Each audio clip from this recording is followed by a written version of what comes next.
Baik. وعلى آله وصحبه ومن تبعه ووالاه أشهد أن لا إله إلا الله أشهد أن محمدا عبده ورسوله ومن سار على نهجه واستنى بسنته إلى يوم الدين أما بعد Allah subhanahu wa ta'ala berfirman Ya ayyuhalladzina amanu taqullaha haqqa tuqatih wa la tamutunna illa wa antum muslimun. Sadaqallahul azim.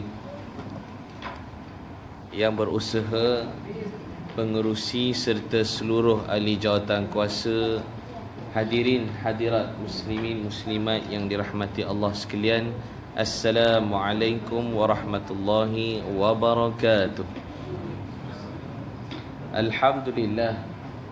Pertamanya mari kita panjatkan kesyukuran kepada Allah Subhanahu wa taala kerana dengan taufik dan inayahnya dapat kita bersama-sama dalam majlis ilmu ini.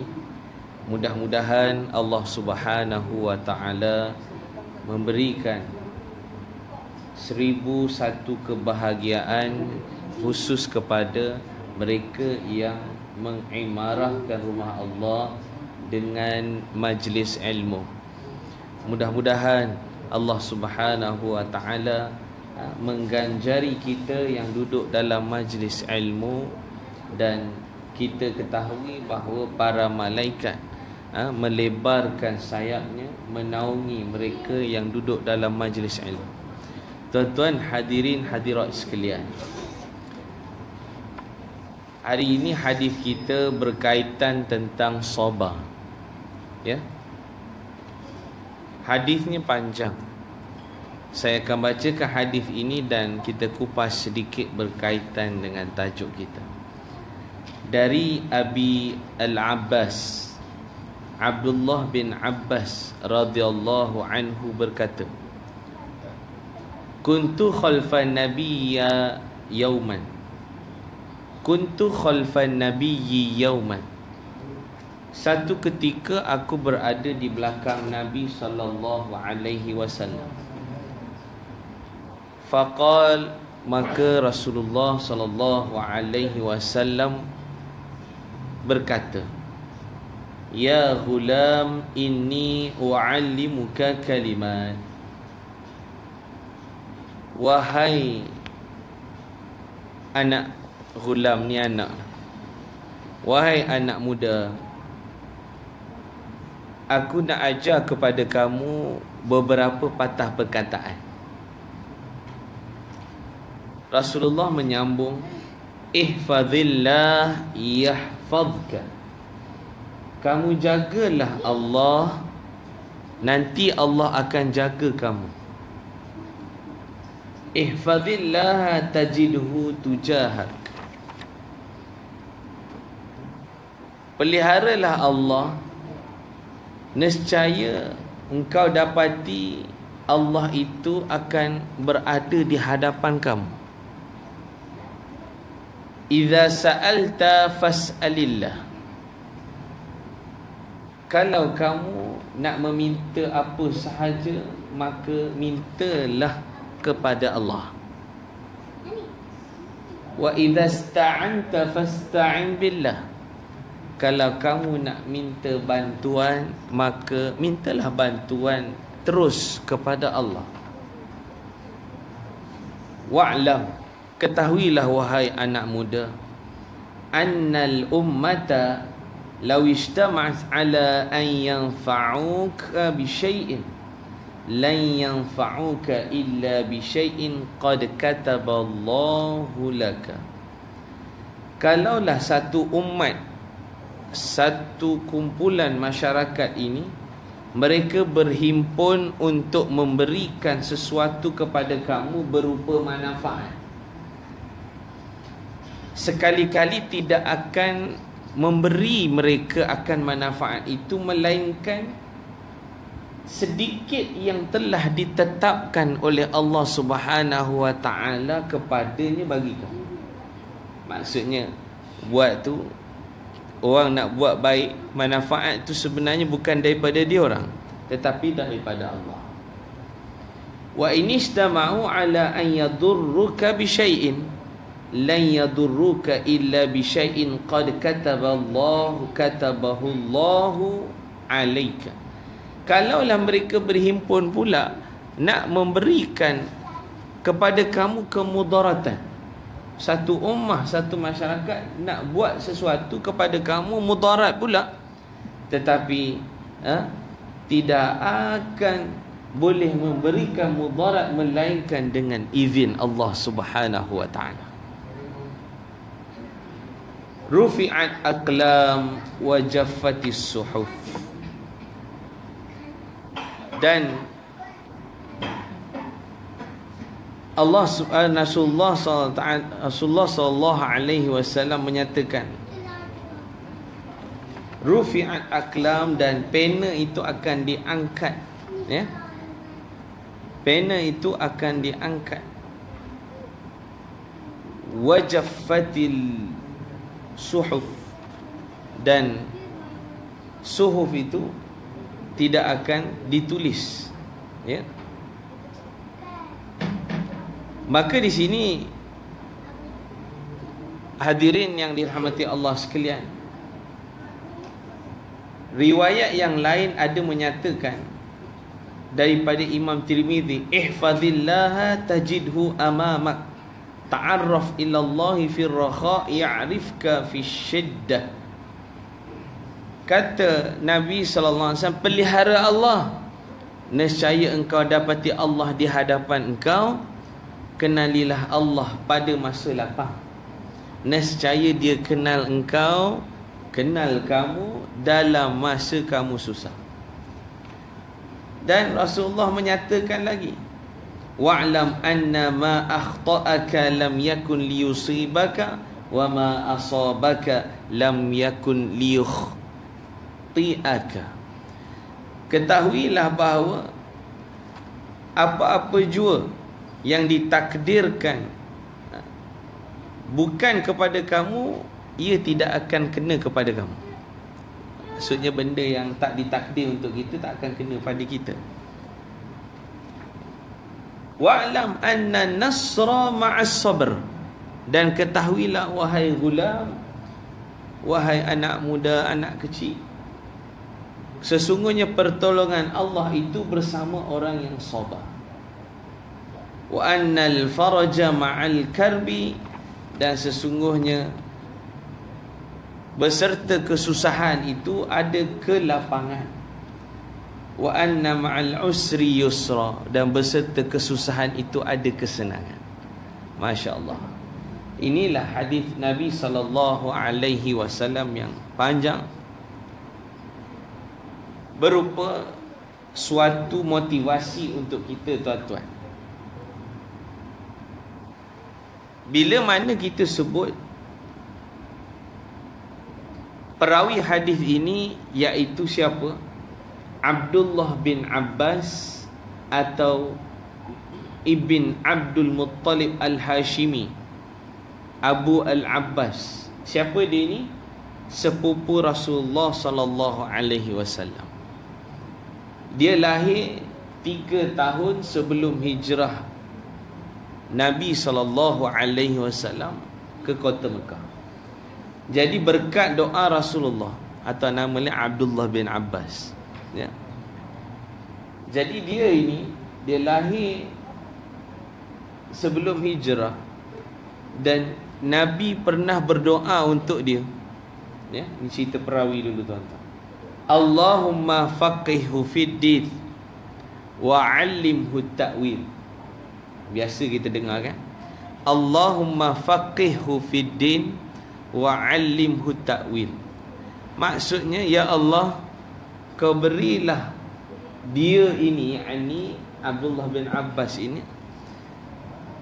orang yang faqih, faham tentang agama, wa 'allimhu ta'wil, dan dia mengetahui mentafsir, ilmu mentafsir.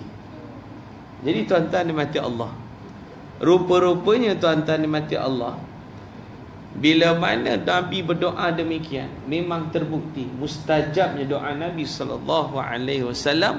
Dia di kalangan orang yang sungguh alim, ilmunya umpama lautan, dan seolah-olah dia ni pendeta ummah, ya. Banyak sangat ilmunya dalam usia muda. Muda lagi tapi ilmunya Masya Allah hebat. Akalnya cerdas, ya. Luas pemikirannya, panjang jangkaan yang tidak dijangkau oleh para sahabat yang lain dalam sesuatu masalah.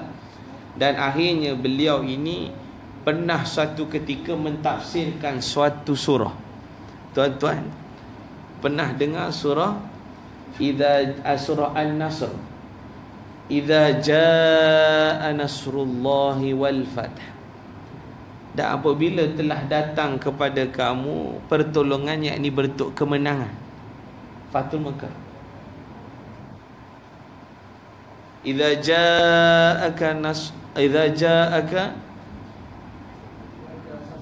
jaa nasrullahi wal fath wa ra'aitan nas, bila datang saja kemenangan, maka ra'aitan nas yadkhuluna fi dinillahi afwaja, maka berbondong-bondong orang masuk ke dalam agama Allah Subhanahu wa taala.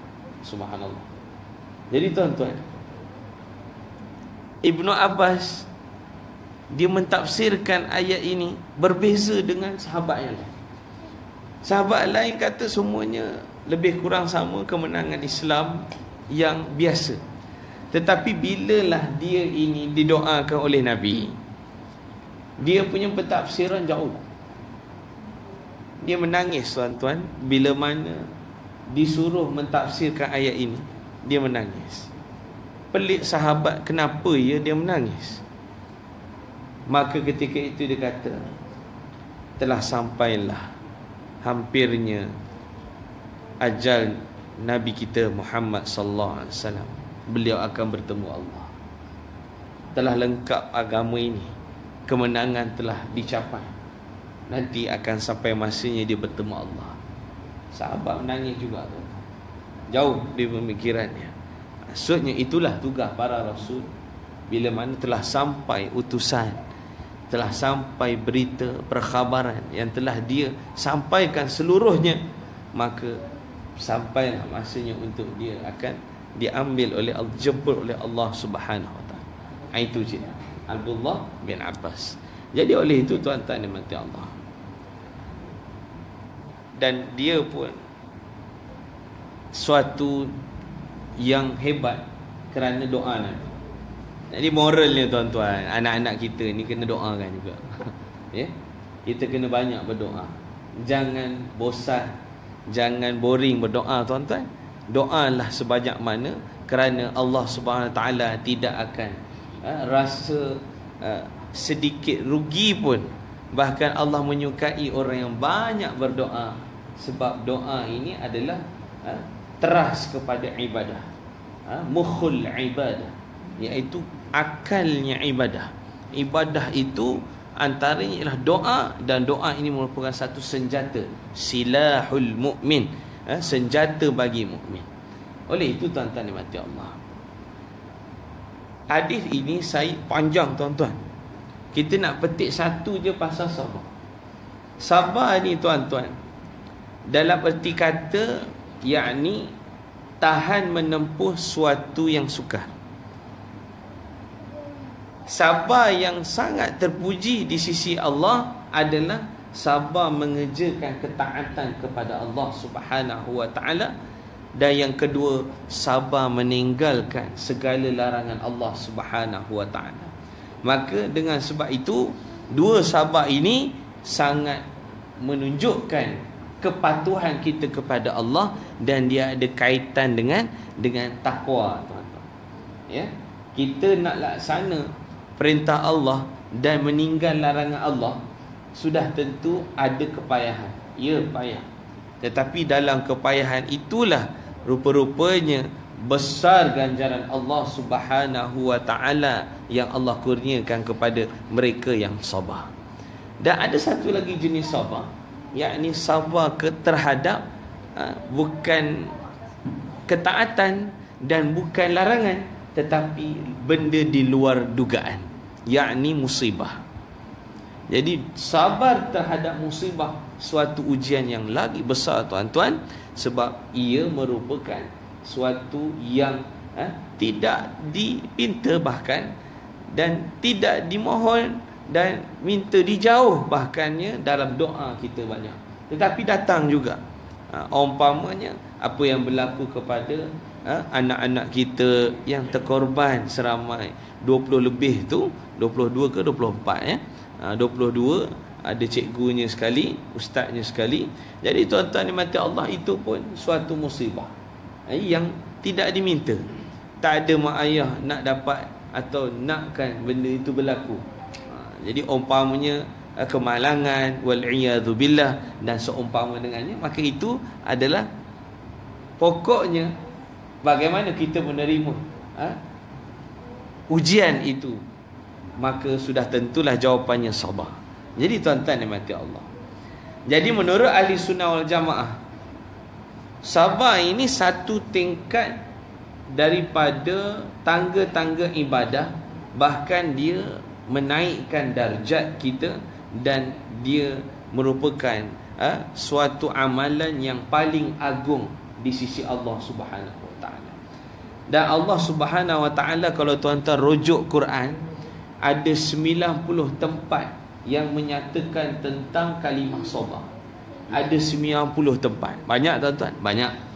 Maka bila Allah dah sebut banyak kali, sudah tentunya Allah memuji mereka yang bersifat sabar.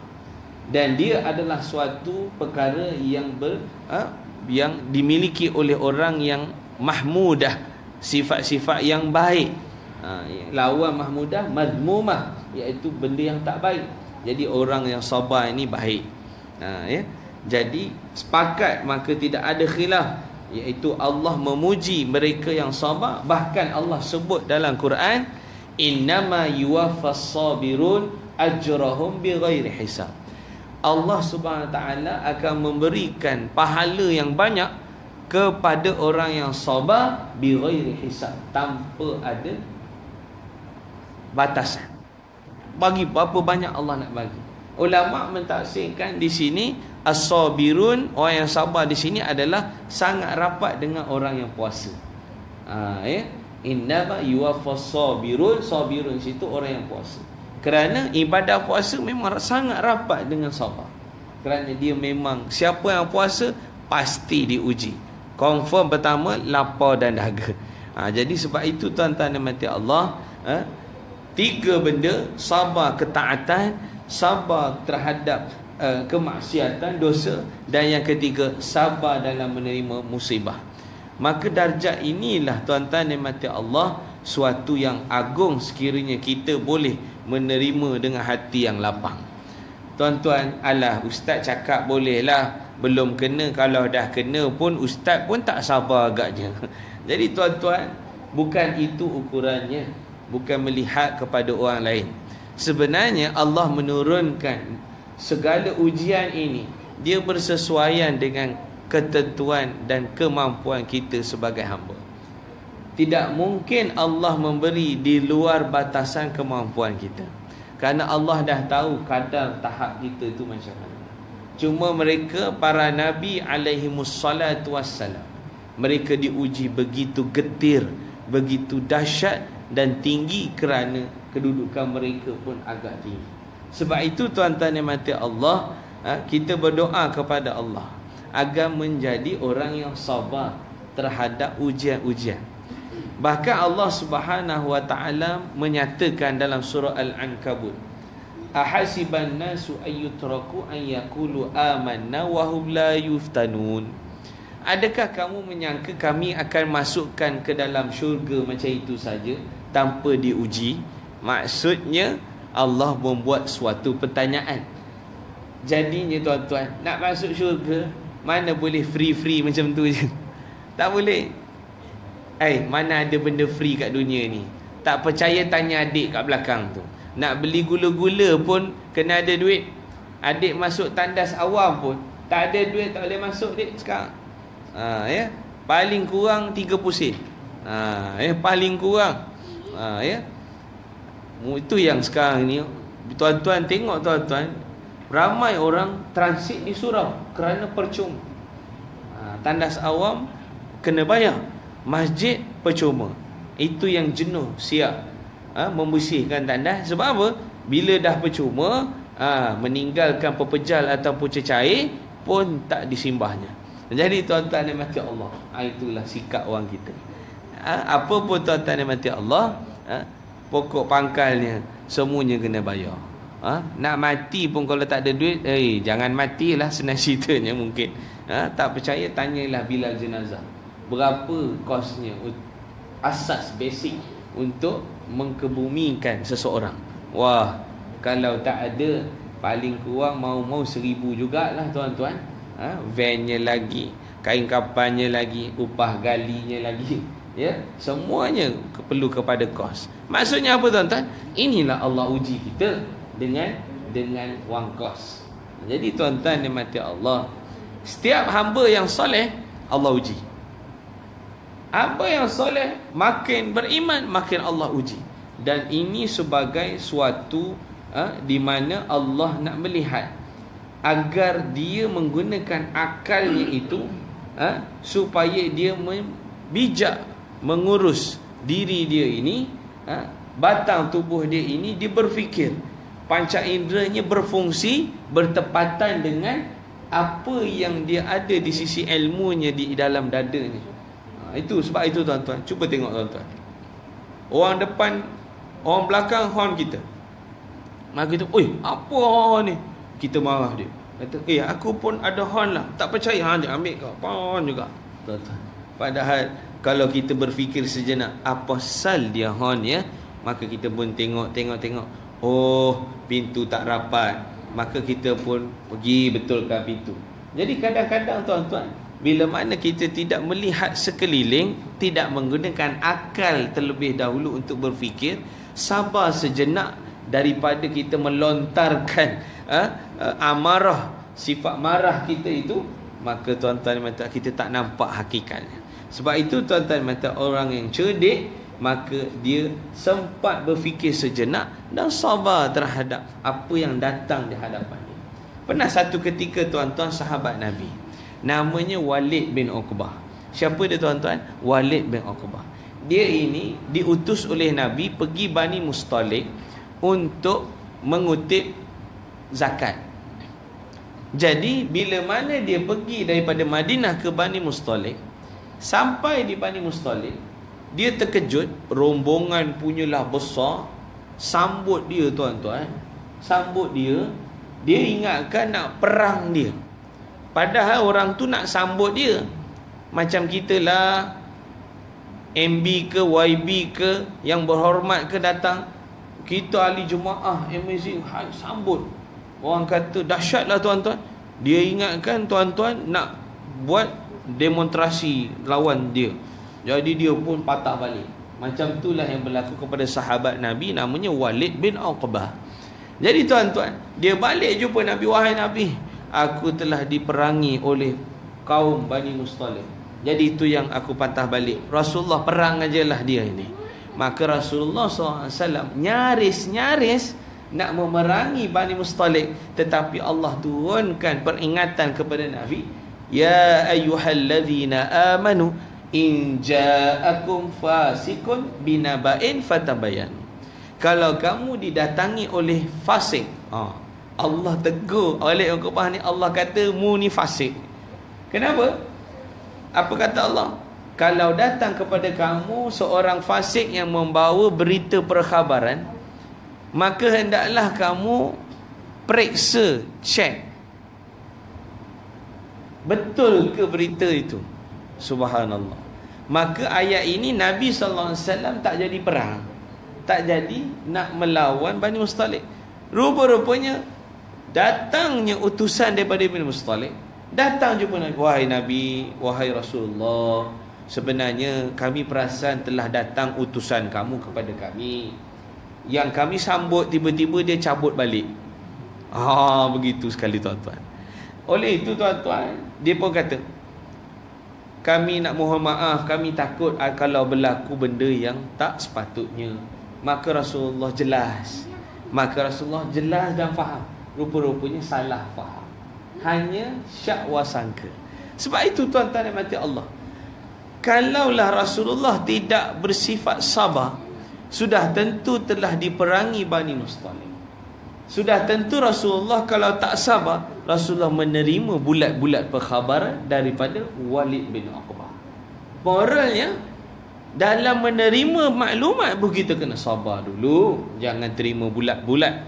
Cek betul ke tidak, barulah disampaikan kepada orang lain, di WhatsApp-kan, di forwardkan kepada orang lain.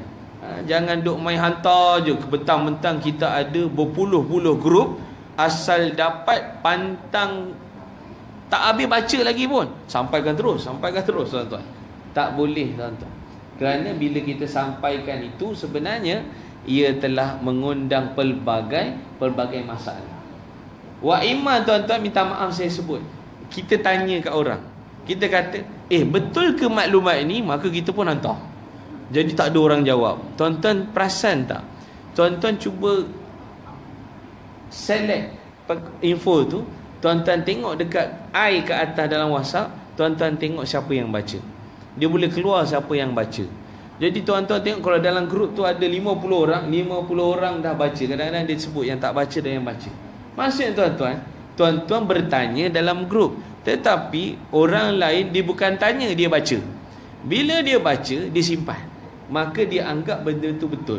Jadi saya nasihatkan tuan-tuan, kalau kita menerima benda yang tak tahu betul ataupun tidak, jangan masuk terus dalam grup. Buat apa? Pergi personal. Siapa yang hantar tu, maka kita PM personal dia, tanya, mana kamu dapat sumber ni? Betul atau tidak? Nak tahu. Macam itu cara dia. Jumpa sendiri. Lebih baik jumpa, bagi salam, tanya, betul ke aku dengar berita kau begini. Itu yang terbaik tuan-tuan mati Allah. Jadi sebab itu jangan suka menyampaikan benda yang tak pasti. Jadi itulah yang berlaku tuan-tuan. Maksudnya menerima benda pun kena sabar, dan yang lebih penting nak bertindak pun kena sabar tuan-tuan yang mati Allah. Ya ayyuhalladzina amanu ista'inu bis sabri was salah. Innallaha ma'as sabirin. Wahai orang yang beriman, jadikanlah sabar dan sembahyang itu sebagai penolongmu. Sesungguhnya Allah beserta orang yang sabar. Nampak tuan-tuan? Apa maksudnya tuan-tuan? Sabar dan solat itu penolong kita. Tuan-tuan, betapa hebatnya solat. Tuan-tuan, susah tak solat ni? Saya nak bagi satu tips tuan-tuan. Saya membaca suatu kitab yang dikarang oleh Syekh Noh. Dia sebut tuan-tuan, kita ini bila berjamaah, maka rupa-rupanya menempah kesusahan. Bila kita berada dalam jamaah, kita menempah kesusahan. Apa kata Syekh Noh? Dia cedok daripada kata-kata sahabat. Tak ingat siapa yang kata, kadaral jamaah khairun min safwil munfarid. Apa maksudnya tuan-tuan? Bersusah-susah, sempit dalam keadaan duduk bermasyarakat, berjamaah, berkomiti, itu lebih baik daripada bersenang lenang duduk sendirian. Saya ulang sekali lagi. Bersusah-susah, sempit kamu duduk dalam berjamaah, itu lebih baik daripada kamu duduk bersendirian dalam keadaan senang. Tuan-tuan, saya buat misalan mudah. Sembahyang berjamaah ni susah ke senang ke tuan-tuan? Senang ke susah tuan-tuan? Puan? Susah kan? Susah. Sebab itu orang perempuan ini kena galakkan si suami sembahyang berjamaah. Kenapa? Tuan-tuan, puan-puan tahu tak? Bila puan galakkan suami berjamaah, automatik akaun amalan saham akhirat puan-puan dapat daripada manfaat suami yang pergi berjamaah. Jangan main-main tuan-puan. Jadi jangan marah kalau dia 5 waktu asyik keluar. Abang ni asyik keluar je, cuba semayang kat rumah dengan saya. Silap itu tuan-tuan. Ya, sepatutnya kena galakkan pergi, kerana pahala yang didapat oleh suami samalah akan dapat bagi kita. Jadi yang menjadi runsing bagi kita, si suami semayang bersendirian, si isteri rasa bahagia di rumah kerana si suami tidak lekang daripada kita, daripada rumah, rasa aman. Kan pelik tu tuan-tuan ya, pelik kan? Saya sebut tuan-tuan, orang yang berjemaah, kita tengok, dia tengok waktu. Bila azan saja tuan-tuan dimati Allah, maka dia akan bergegas. Bergegas tu dia nak siapkan diri. Susah, memang susah. Timing kena ikut. Kalau lambat, habis dah sembahyang berjemaah. Tak dengar lagi Tok Bilal boleh tangguhkan ikomat. Nanti lah dulu Mamat ni tak turun lagi, aku tunggu dia lah. Oh begitu pula. Lain lah kalau dia tunggu tutup imam. Yang datang semuanya makmum, bacaan semua tak bagus. Jadi macam mana ni, kita tunggulah imam kita turun. Setengah jam maghrib tak semayang lagi, sebab tunggu tu imam. Jadi tuan-tuan yang mati Allah, maksudnya apa tuan-tuan? Susah tak? Susah. Lagi kalau yang menaiki kenderaan, minyak mahal pula, naik pula minggu ni, maka duit bayar kos yang tinggi. Tuan-tuan naik motor kapcai boleh kira lah. Kalau saya naik kereta 2.5 2500cc, sekali tekan dia punya minyak 2 tangki perempuan punya, tuan-tuan punya kapcai. Jadi lagi tinggi kosnya. Susah tak? Susah. Memang susah. Lepas tu Tok Imam tegur kita pula, rapatkan saf, yang belakang tu masuk depan. Oh marah pula. Tutup handset. Suruh tutup pula. Cerita pasal handset ni, Syekh Nuruddin dia tegur tuan-tuan, tidak ada Ronaldo ke Messi ke, dia tidak ada yang berhenti bermain nak jawab panggilan. Punyalah sinis teguran dia tuan-tuan. Maksudnya apa tuan-tuan? Maksudnya keseriusan kita bertemu Allah ni, maka tinggal pada dunia ni, tinggal silent kan. Kalau ada keperluan yang mendesak pun silent kan, kerana menunggu mesej. Ya, tak pernah dengar lah Perdana Menteri kita duk bercakap je, tiba-tiba dia kejap ya saya terima call. Tak ada tuan-tuan. Sebab apa? Maksudnya apa tuan-tuan? Maksudnya dalam bab dunia kita boleh asingkan untuk tidak buat panggilan ataupun tak mengganggu urusan dunia. Takkanlah bertemu Allah, Raja segala makhluk ini, boleh pula kita sambil-sambilan WhatsApp. Mujurlah tuan-tuan. Dalam solat tak ada orang, saya tak jumpa lagi orang jawab WhatsApp, jawab mesej ketika solat. Tak jumpa lagi. Tapi dalam dengar khutbah jumpa. Banyak sangat. Pergi ke bandar lagi banyak pula. Kampung tak berapa nak nampak. Pergi kat bandar tuan-tuan, sembahyang Jumaat kat bandar, tak percaya tuan-tuan pergi tengok. Kita duduk dengar khutbah khusus, nak dengar apalah Pak Khatib nak cerita hari ni. Maka dia pun boleh tengok Facebook, cari, tarik satu, dari satu cerita ke satu cerita. Ya tak habis-habis tuan-tuan.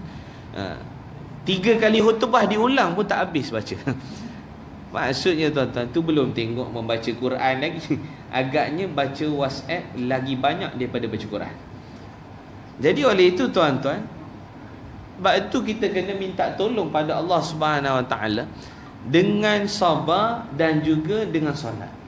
Kerana semua itu menguji kesabaran yang tinggi. Allah Subhanahu Wa Taala berfirman, ya ayyuhalladzina amanu isbiru wasabiru warabitu.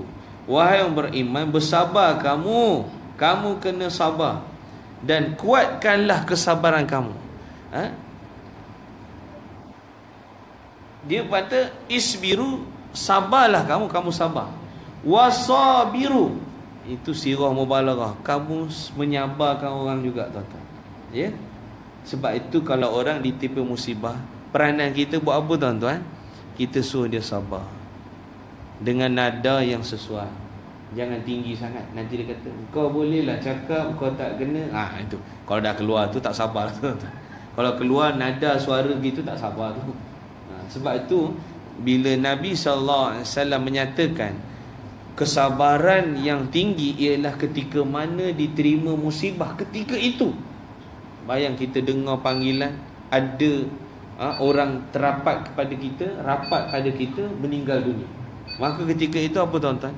Hati kita macam mana? Ketika itu menerima berita meninggal dunia, itulah kesabaran yang paling tinggi yang patut kita kawal. Akhlak kita, peribahasa kita, tindakan kita, supaya kita tidak memberontak. Maka macam mana? Kalau orang marah, mungkin dia nak menumbuk. Tak jumpa sesiapa, dinding pun jadilah dia tumbuk. Mungkin. Kalau orang rasa marah nak bercakap, maka keluarlah perkataan yang pelik-pelik. Sumpah seranah, kutuk, mengutuk, maki, memaki. Maka itu menzahirkan dia tidak sabar, kerana kezahiran yang wujud menampakkan rendah akhlaknya. Jadi tuan-tuan dimati Allah, sabar, kena sabar. Begitulah tuan-tuan dimati Allah, dengar cerita bagaimana Rasulullah SAW dilempar najis, dilempar tanah, dicurah air, macam-macam tuan-tuan. Perjalanan laluannya diletak duri. Allahu Akbar. Ini apa yang Nabi buat? Nabi sabar. Sebab itu tuan-tuan dimati Allah, penduduk Taif yang ingin ditanya oleh penunggu gunung, malaikat nak dihempukkan gunung ini ke arah penduduk Taif, maka Rasulullah kata jangan. Aku tak mengharapkan mereka ini terima Islam ini, tetapi aku mengharapkan benih-benih daripada zuriat mereka ini yang akan nanti menyokong dan mempertahankan, bahkan boleh membawa Islam ni ke tempat ni. Subhanallah. Dan sekarang hebat tuan-tuan. Jadi nak bagi tahunya ialah begitu jauh pandangan Nabi SAW. Jadi bermula dengan sabar. Jadi tuan-tuan dimati Allah, tak peliklah kalau Nabi pun dalam 25 yang kita wajib percaya itu, ada di kalangan mereka itu yang dipanggil ulul azmi, yang begitu sangat tahan uji dan sabarnya. Termasuklah Nabi kita Muhammad sallallahu alaihi wasallam. Jadi nak ambil contoh mana lagi tuan-tuan? Jadi sabarlah kita. Sabar bukan bererti mengalah. Saya tak berapa setuju dengan perkataan mengalah tu tuan-tuan. Saya setuju toleransi. Mengalah ni seolah-olah kita kalah. Tak, Islam tak boleh kalah. Islam tak boleh kalah tuan-tuan. Dia berada di puncak, ya'lu di atas, dia tidak di bawah. Wa ima orang kata dia lagi baik, agama dia lagi baik, kita tak boleh kata saya mengalah lah. Tidak, tak boleh kalah. Islam tidak kalah, tetapi masanya belum tiba. Membina kekuatan, dan akan sampailah Islam itu berada di puncak dan menaungi di bawah. Bukannya memeras, bukanlah membunuh, ataupun bukanlah menghancurkan yang lain. Tak, membawa bersama-sama untuk mendapat kerahmatan daripada Allah Subhanahu Wa Taala. Kamu tak masuk Islam, tak apa, duduk bawah naungan kami jaga kamu. Itulah Islam tuan-tuan yang mata Allah. Islam payung kamu walaupun kamu non-Muslim. Islam payung kamu walaupun kamu tak masuk Islam, tetapi kamu kena hormat Islam. Tetapi dalam pada itu, Islam akan menjaga semua hak-hak kamu yang patut kamu dapat. Subhanallah. Mana ada agama macam ini tuan-tuan? Cari tuan-tuan, tak ada. Islam sahajalah tuan-tuan. Sebab itu tuan-tuan yang mati Allah, bila mana satu yang penutup kita tuan-tuan, azan pun dah kedengaran. Bila Rasulullah SAW ketika ditimpa musibah, ini doa dia yang tuan-tuan boleh amal. Rasulullah ajar doa ini sebagai penguat jiwa.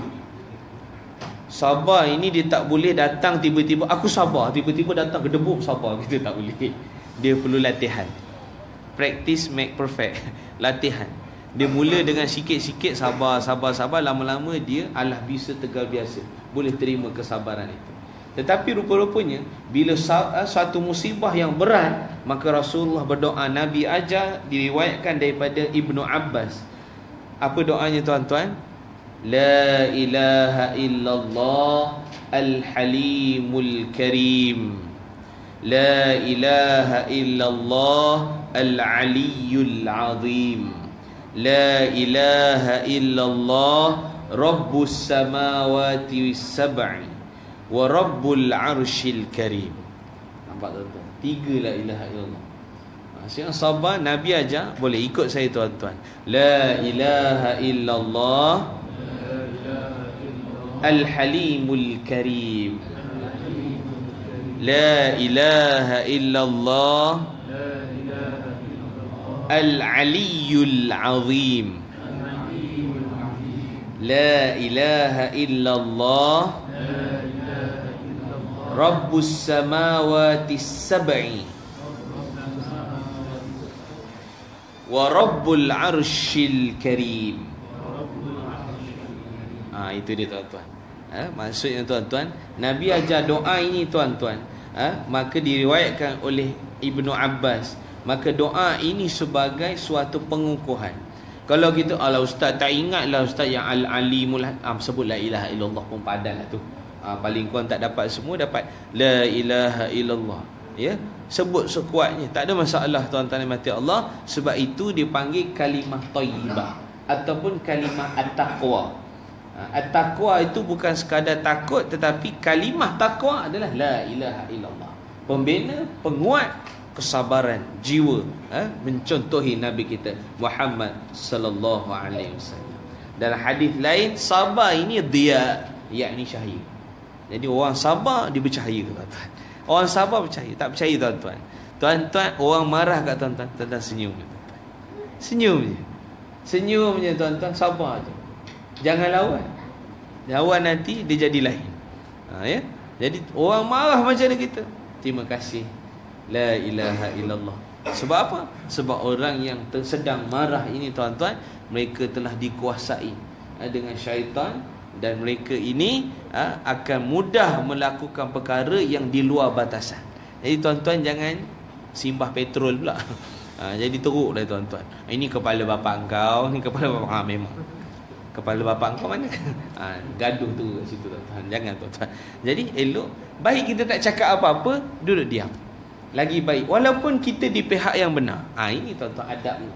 Walaupun kita di pihak benar, sebab kalau aku bercakap maka mudaratnya lagi besar. Jadi oleh itu, bila kita sabar dan tak bercakap, sebenarnya kita telah menutup syaitan menghasut dan ruang-ruang untuk berlaku pergaduhan, perselisihan, pertumpahan darah mungkin. Sebab itu tuan-tuan, saya mohon maaf tuan-tuan sekiranya kalau berkata yakni anak-anak kita tuan-tuan, mungkin kita boleh elak berlakunya tragedi yang membakar itu, mungkin boleh elak tuan-tuan, kalau masing-masing menjaga akhlak masing-masing. Ya, kadang-kadang kita di pihak imam benar sekalipun, kalau kita menjaga tutur bicara tuan-tuan, kita sabar. Orang duk ejek-ejek, ingat kita dulu kecil-kecil tahulah tuan-tuan, ini kepala bapak engkau lah, bapak engkau itulah. Memang kutuk, ngutuk, maki, memaki itu biasa. Dan saya berhadapan dengan manusia yang tak puas hati dengan anak dia ini, dia marah cikgu pula. Pernah tengok depan mata tuan-tuan mati Allah. Maksudnya kenapa? Kenapa? Kerana dia tak sabar. Dia dengar kata anak dia lebih daripada kata cikgu dia. Itu benar berlaku depan mata tuan-tuan mati Allah. Maksudnya apa tuan-tuan? Maksudnya sabar ini dia tidak kira pangkat dan juga darjat, umur, muda, tua dan sebagainya. Maksudnya imma dia ini tua sekalipun, kalau tak sabar, huduh rupanya tuan-tuan. Dia budak sekalipun, maka akan berlakulah apa yang berlaku sahabat kita yang berlaku di Tahfiz itu. Terbakar semua tuan-tuan. Tapi bayangkan tuan-tuan, kalaulah tidak berlaku perselisihan demikian, mungkin tidaklah berlaku yang apa yang berlaku.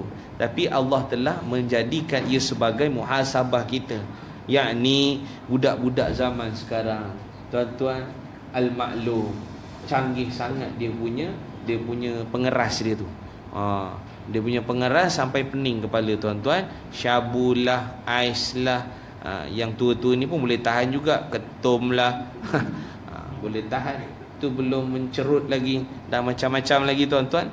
Nak bagi tahunya, inilah benda-benda yang kadang-kadang menjadi sumber. Tu belum cerita arak lagi tuan-tuan. Tuan-tuan belum cerita arak lagi. Pening tuan-tuan. Kita rasa okey dah. Rupa-rupanya di kalangan orang muda ini, tension togoklah benda tu. Kononnya release tension. Bila dah togok, hilang semua. Dia ingat masalah boleh hilang, bahkan menambah masalah. Perbuatan yang lahir ketika mana akal tak ada, tanpa dugaan, macam-macam boleh berlaku. Yang itu disebut ibu maksiat. Ibu maksiat bukan arak saja tuan-tuan. Dah ibu maksiat, benda-benda yang adik-beradik pil kuda ke whatever apa saja nama, maka kalau dia menghilangkan akal, ibu maksiat tuan-tuan. Islam jaga darjat yang ketiga, menjaga nyawa, agama, nyawa dan juga akal. Akal tu maksudnya cukup berat benda ini kalau kita tak jaga. Maka tuan-tuan, perhatikan anak-anak kita, kerana benda itu memudaratkan tuan-tuan nikmati Allah. Jadi tuan-tuan nikmati Allah, maka sebagai penutupnya, saya katakan tadi, kembali kepada cerita kita, yakni duduk dalam berjemaah susah. Ya, susah. Orang duduk dalam bermasyarakat, dalam berjamaah, maka dia susah. Tetapi kata sahabat, dia lebih baik daripada tuan-tuan duduk bersendirian, senang. Saya tak ada kacau orang, orang tak kacau saya, peduli apa orang. Tetapi tuan-tuan, kesenangan itu masih rendah di sisi Allah. Tapi kita duduk dalam berjamaah, susah. Terpaksa korban duit, bayar yuran, bayar itu, bayar ini, ada program, komitmen ini, komitmen itu, mesyuarat itu, susah itu. Maka Allah kata lebih baik daripada anda bersenang lenang, zon selesa, comfortable zone.